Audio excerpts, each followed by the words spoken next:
One of the sad things about being in prison is that you're really out of the loop with regard to what's going on in society.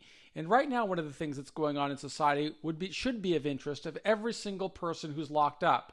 When I went to prison in 1987, there was no internet, there was no email, there were no cell phones, there were no YouTube videos. I had to learn all of that when I came home. Now, I tried to stay educated while I was in prison by reading as much as I could about technology and what was going on in the world and how I could prepare myself to emerge successfully. I encourage every single person who's going through the prison system to do the same thing. That's the reason we offer this book, Earning Freedom Daily Journal. This book is filled with Socratic questioning methods to really help people inside understand the onus is on you to begin preparing for success. Well, today I want you to begin preparing for success by getting at least a fundamental understanding of this currency revolution that's going on around the world. It's called alternative coins or cryptocurrencies or a Bitcoin. I mean, there's just so many new technologies that is being built off of blockchain technology. To get an understanding of it, I thought I would invite you to join me in reading the original paper that Satoshi Nakamoto wrote more than a decade ago, actually coming up probably on 20 years since he's written this document, maybe a little longer. I don't even know. No, not quite 20 years. I think it was in 2008 or so that this came out. I remember reading about it in prison.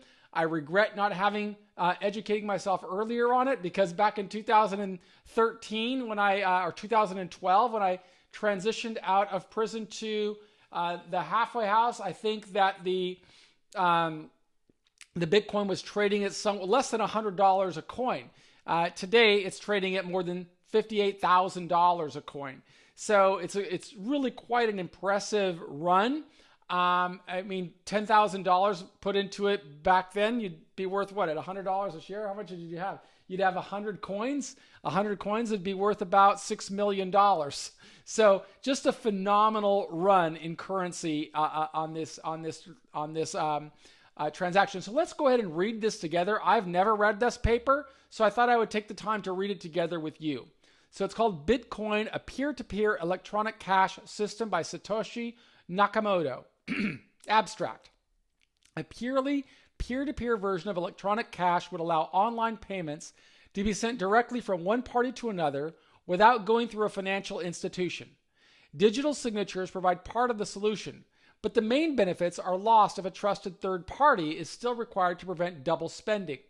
We propose a solution to the double spending problem using peer-to-peer networks.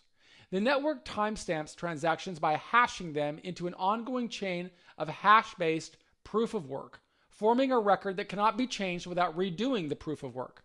The longest chain not only serves as proof of the sequence of events witnessed, but proof that it came from the largest pool of CPU power. As long as a majority of CPU power is controlled by nodes that are not cooperating to attack the network, they will generate the longest chain and outpace attackers. The network itself requires minimal structure. Messages are broadcast on a best effort basis, and nodes can leave and rejoin the network at will, accepting the longest proof of work chain as proof of what happened while they were gone. Wow, interesting. Just so that you know, CPU stands for Central Processing Unit. It's a form of computer power, and what they're talking about here is you build this chain in a database of events taking place, and because of this chain of one block reading another block, it's impossible to forge or to create some type of duplicity. Peer-to-peer means that you're going to eliminate this double payment system. That's what he says up here.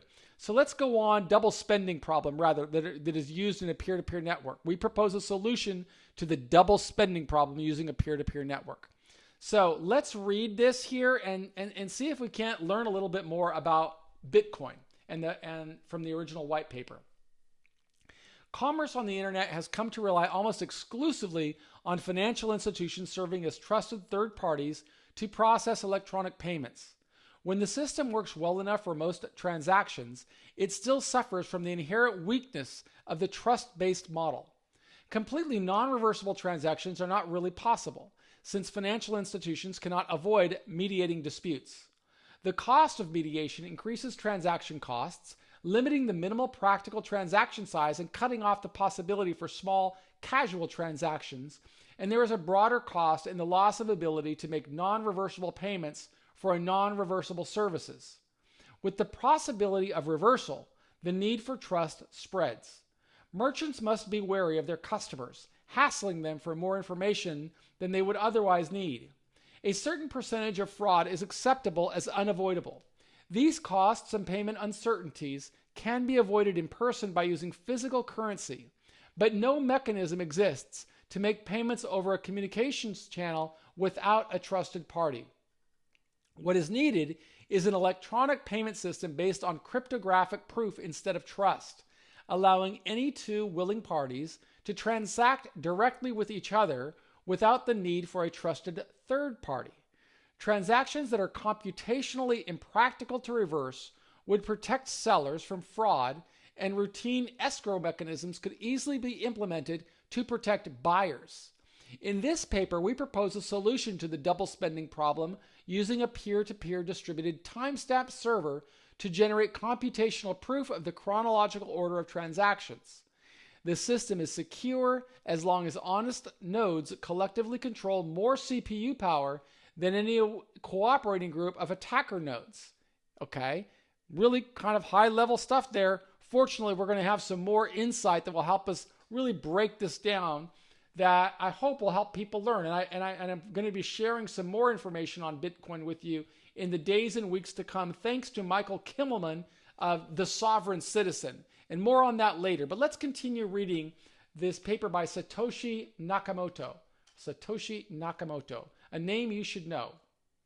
Transactions. We define an electronic coin as a chain of digital signatures. Each owner transfers the coin to the next by digitally signing a hash of the previous transaction and the public key of the next owner and adding these to the end of the coin. A payee can verify the signatures to verify the chain of ownership. Transaction, and then you've got a diagram here. Owner 1's public key, hash, owner 0's signature, goes over, it gets, I guess, authenticated here by the hash. Transaction, owner 2's public key, hash, owner 1's. So you're seeing this verification at every chain in the block. So these are all chained together, and there's always a verification. You'll see that right here. You'll see that through that arrow there, sign there, and it's this concept of continuously verifying that keeps it safe. The problem, of course, is the payee cannot verify that one of the owners did not double spend the coin. A common solution is to introduce a trusted central authority, or mint, that checks every transaction for double spending. After each transaction, the coin must be returned to the mint to issue a new coin, and only coins issued directly from the mint are trusted not to be double spent.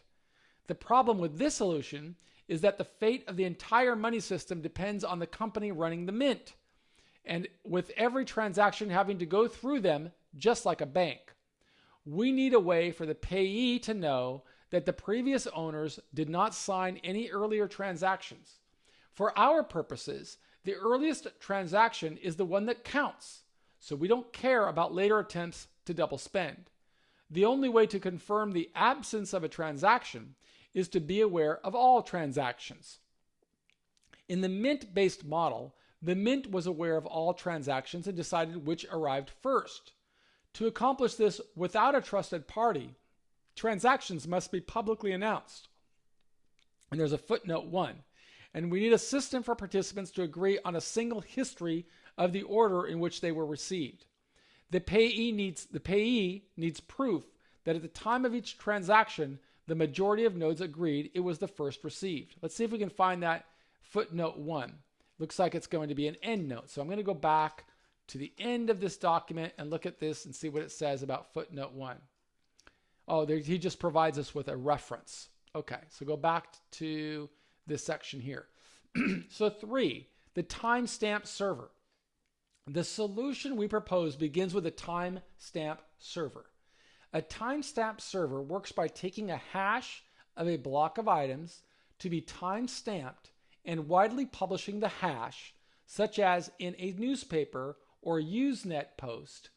The timestamp proves that the data must have existed at the time, obviously in order to get into the hash. Each timestamp includes the previous timestamp in its hash, forming a chain with each additional timestamp reinforcing the ones before it. So this is the blockchain, apparently. Very different, I guess, from this. This was the mint model, I guess. Each owner pay cannot verify the to verify the chain of ownership. Transaction, hash, transaction, hash, owner public keys. And this is the timestamp server model. I don't see where the timestamp is. Each timestamp includes the previous timestamp in its hash. That must be here. We're going to see if this becomes more clear to us later. Proof of work. Oh, I see these are further developed. Okay. To implement a distributed timestamp server on a peer-to-peer basis, we will need to use a proof of work system similar to Adam Back's hash cache rather than newspaper or Usenet posts. The proof of work involves scanning for a value that when hashed, such as with SHA-256, the hash begins with a number of 0 bits. The average work required is exponential in the number of 0 bits required and can be verified by executing a single hash. For our timestamp network, we implement the proof of work by incrementing a nonce in the block until a value is found that gives the block's hash the required 0 bits.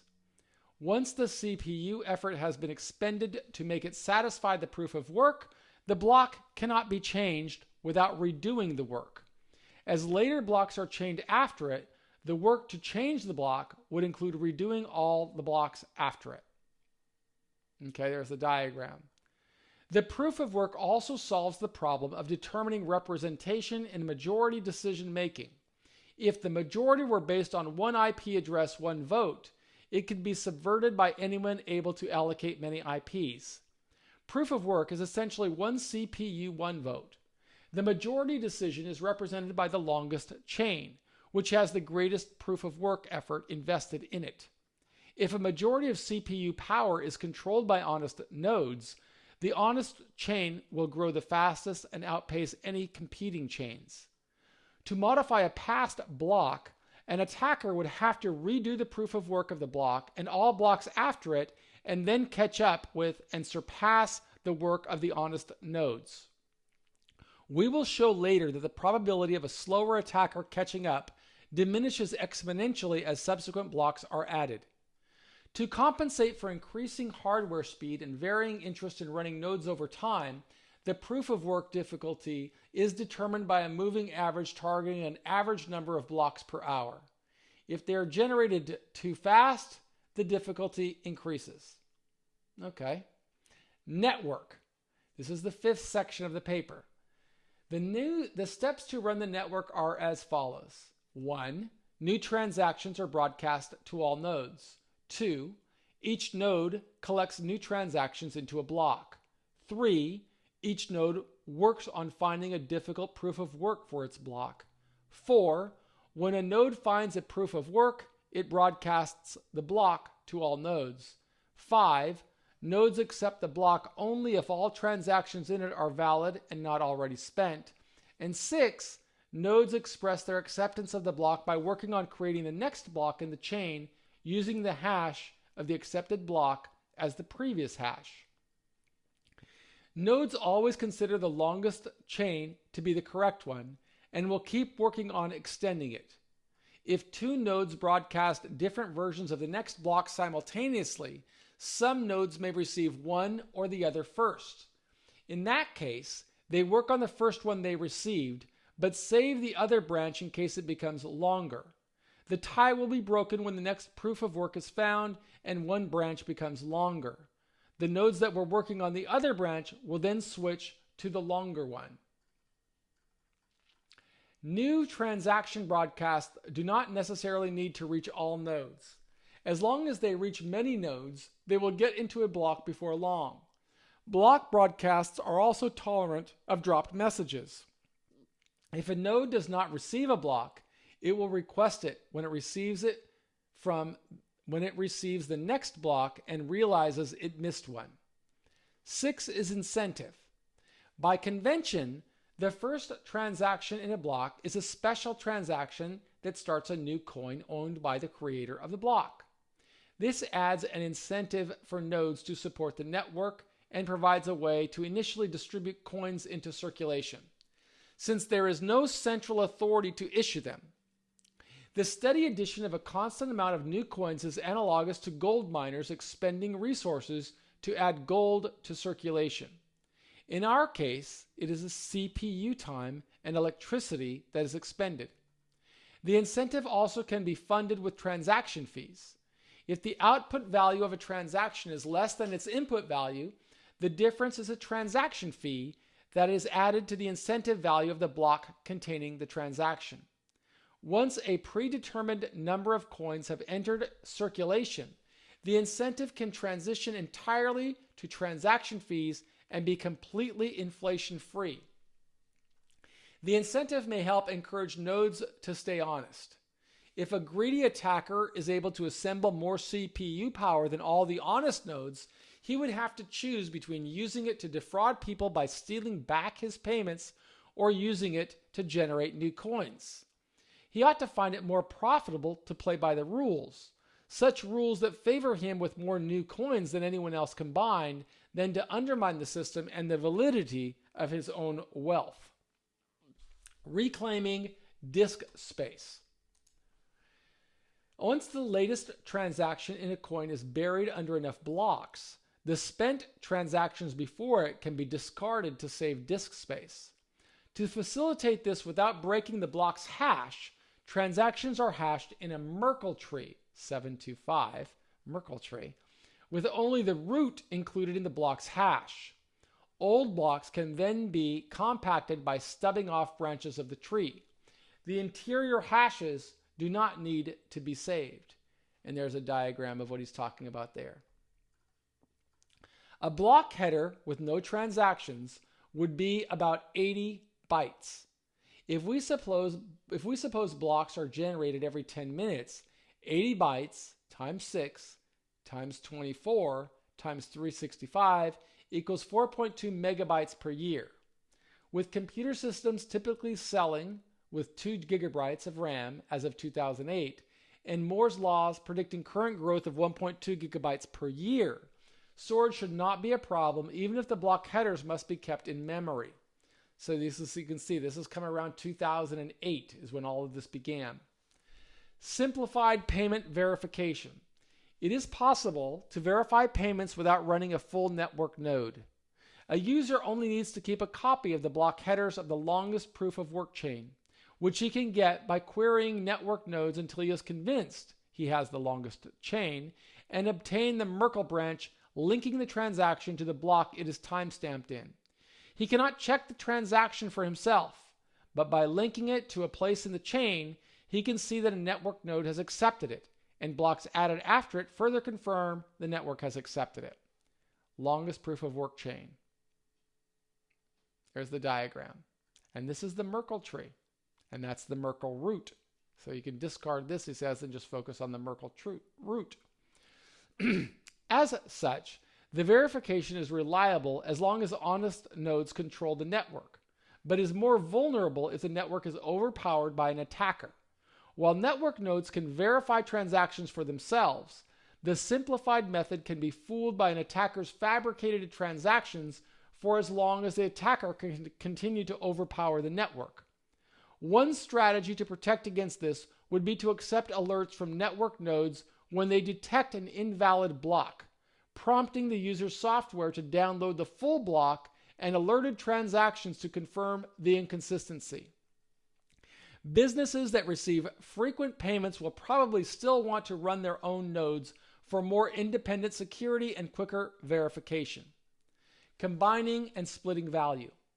Although it would be possible to handle coins individually, it would be unwieldy to make a separate transaction for every cent in a transfer. To allow value to be split and combined, transactions contain multiple inputs and outputs.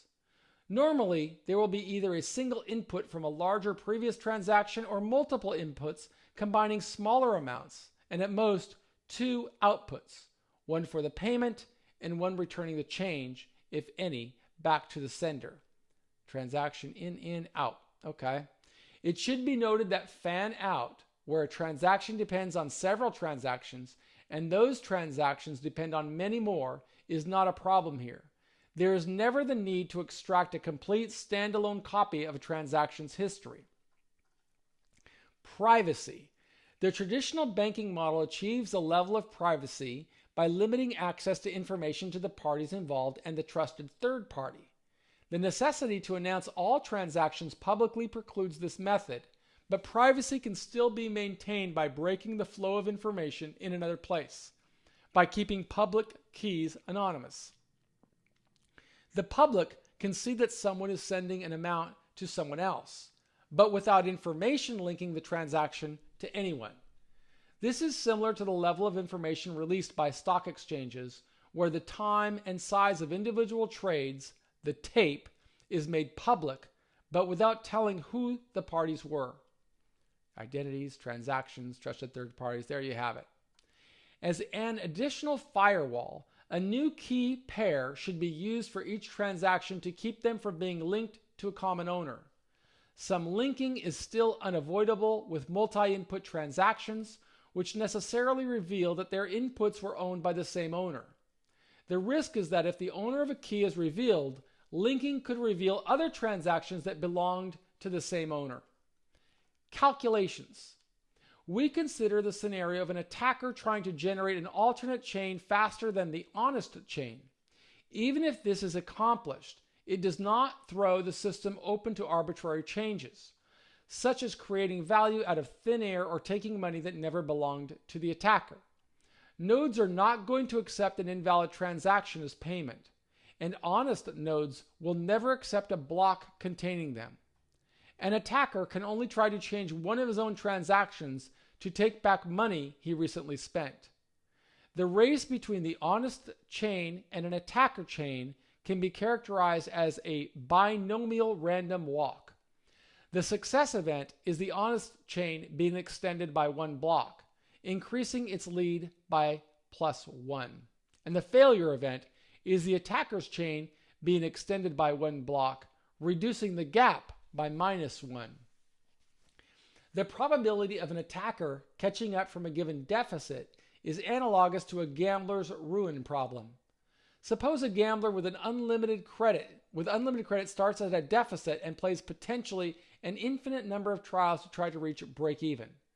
We can calculate the probability he ever reaches break even, or that an attacker ever catches up with the honest chain, as follows. Probability an honest node finds the next block. That's P. Probability the attacker finds the next block. That's Q. So Q divided by P. Probability the attacker will ever catch up from Z blocks behind. That's QZ. And there's the mathematical equation for people who are much smarter than me. Given our assumption that P is greater than Q, the probability drops exponentially as the number of blocks the attacker has to catch up with increases. With the odds against him, if he doesn't make a lucky lunge forward early on, his chances become vanishingly small as he falls further behind. We now consider how long the recipient of a new transaction needs to wait before being sufficiently certain the sender cannot change the transaction. We assume the sender is an attacker who wants to make the recipient believe he paid him for a while, then switch it to pay back to himself after some time has passed. The receiver will be alerted when that happens, but the sender hopes it will be too late. The receiver generates a new key pair and gives the public key to the sender shortly before signing.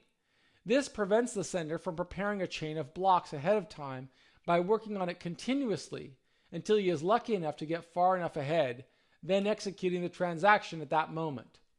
Once the transaction is sent, the dishonest sender starts working in secret on a parallel chain containing an alternate version of his transaction. The recipient waits until the transaction has been added to a block and Z blocks have been linked after it.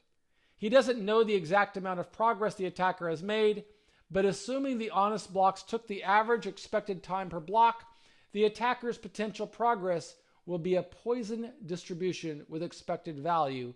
We've got another sophisticated mathematical formula. To get the probability the attacker could still catch up now, we multiply the Poisson density for each amount of progress he could have made by the probability he could catch up from that point. So this writer is really sophisticated, using English masterfully, but also mathematical equations that I don't even understand. I see that you've got Greek characters here, the infinity symbol, a lot of very high-level math. Rearranging to avoid summing the infinite tail of the distribution. And then we've got more sophisticated math. Converting to code. And here we are using computer code of some language that, again, I don't understand. Running some results, we can see the probability drop off exponentially with z. Solving for p less than 1/10 of 1%. Conclusion.